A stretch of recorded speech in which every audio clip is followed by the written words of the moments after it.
السلام علیکم۔ اگر آپ چینل پہ نئے ہیں تو سب سے پہلے چینل کو سبسکرائب کریں، پھر کرتے ہیں ویڈیو کا آغاز۔ راجکماری نایاب اور جادوئی آئینہ ایک دلچسپ اور خوبصورت کہانی ہے، ضرور سنیے گا۔ بہت زمانے پہلے ایک ہرے بھرے پہاڑوں کے درمیان ایک خوبصورت ریاست تھی جس کا نام نور نگر تھا۔ اس ریاست میں ایک نہایت پیاری، بہادر اور ذہین راجکماری رہتی تھی۔ اس کا نام تھا راجکماری نایاب۔ نایاب صرف خوبصورت ہی نہیں تھی بلکہ بہت شفیق دل رکھتی تھی۔ وہ محل میں رہنے کے باوجود عام لوگوں کے درمیان جاتی، ان کے مسائل سنتی اور ان کی مدد کرتی، اسی لیے پوری ریاست اسے بے حد چاہتی تھی۔ جادوئی آئینہ۔ ایک دن نایاب کو ایک پراسرار تحفہ ملا، ایک چھوٹا سا چمکتا ہوا آئینہ۔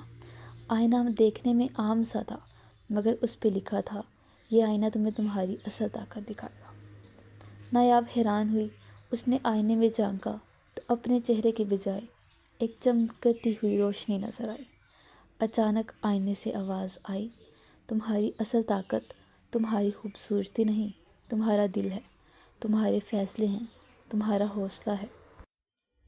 نایاب مسکرا دی، لیکن جلد ہی اسے معلوم ہوگا کہ آئینہ صرف مشورے ہی نہیں دیتا بلکہ خطرے کے وقت خبردار بھی کرتا ہے۔ ریاست پر سایہ۔ ایک دن ریاست پر ایک بڑی مصیبت آ پڑی۔ پہاڑوں کے پار سے ایک گھنا اندھیرا جنگل ریاست کی طرف بڑھنے لگا۔ لوگ ڈرے ہوئے تھے کہ کہیں جنگل کے بدروہیں نور نگر کو نہ نگل لیں۔ راجہ اور وزیر پریشان تھے مگر نایاب نے ہمت نہیں ہاری۔ اس نے آئینہ اٹھایا اور کہا، مجھے بتاؤ میں اپنی ریاست کو کیسے بچاؤں؟ آئینے نے جواب دیا، اندھیرے کو تلوار سے نہیں روشنی سے شکست ملتی ہے۔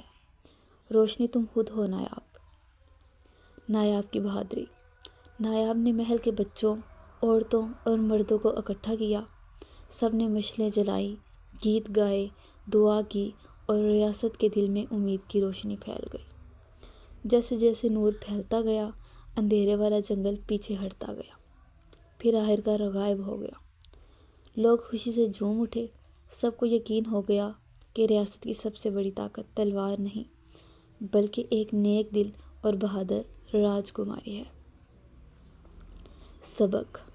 نایاب ہمیشہ کہتی، سچائی، ہمت اور نرمی یہ وہ روشنیاں ہیں جو ہر وقت اندھیرے کو دور کر سکتی ہیں۔ اور یوں راجکماری نایاب نور نگر کی تاریخ کی سب سے محبوب راجکماری بن گئی۔ ہوپ سو آپ کو کہانی پسند آئی ہوگی۔ اگر آ گئی ہے پسند تو please like, subscribe and put a beautiful comment. اللہ حافظ۔